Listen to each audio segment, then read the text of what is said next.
Pemirsa, hasil seleksi gelar pahlawan nasional kepada 5 tokoh untuk diberikan gelar, tanda jasa dan tanda kehormatan telah disetujui Presiden Joko Widodo. Menko Polhukam Mahfud MD selaku Ketua Dewan Gelar, Tanda Jasa dan Tanda Kehormatan telah menyampaikan langsung hasil seleksi kepada Presiden Jokowi dalam pertemuan di Istana Kepresiden Bogor, Jawa Barat. Mahfud dalam keterangan Biro Pers Sekretariat Presiden yang diterima di Jakarta mengungkapkan Presiden telah berdiskusi dengan Dewan Gelar dan Tanda-Tanda Kehormatan dan memutuskan tahun ini memberikan 5 gelar pahlawan nasional kepada tokoh-tokoh bangsa yang telah ikut berjuang mendirikan negara Republik Indonesia melalui perjuangan kemerdekaan dan mengisinya dengan pembangunan-pembangunan sehingga kita eksis sampai sekarang sebagai negara yang berdaulat. Tokoh pertama yang akan menerima gelar pahlawan nasional adalah Dr. H.R. Soeharto asal Jawa Tengah yang lebih dikenal sebagai mantan dokter pribadi Presiden Soekarno dan Wakil Presiden Muhammad Hatta. Kedua, pemerintah akan menganugerahkan gelar pahlawan nasional kepada almarhum KG.PAA Pakualam 8 yang merupakan Raja Pakualam pada tahun 1937-1989.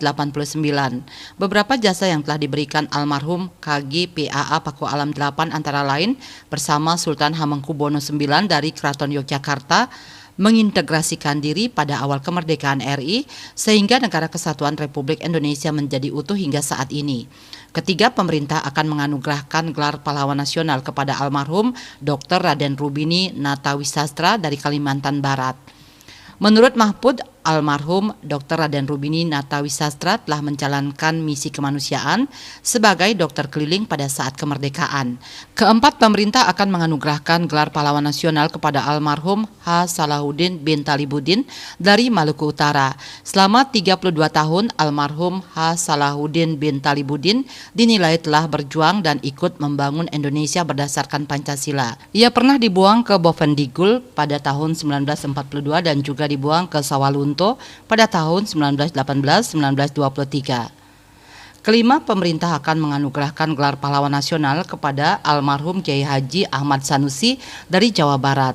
Mahfud menjelaskan bahwa almarhum Kiai Ahmad Sanusi merupakan salah satu anggota Badan Penyelidik Usaha-Usaha Persiapan Kemerdekaan Indonesia (BPUPKI) yang belum mendapat gelar pahlawan nasional.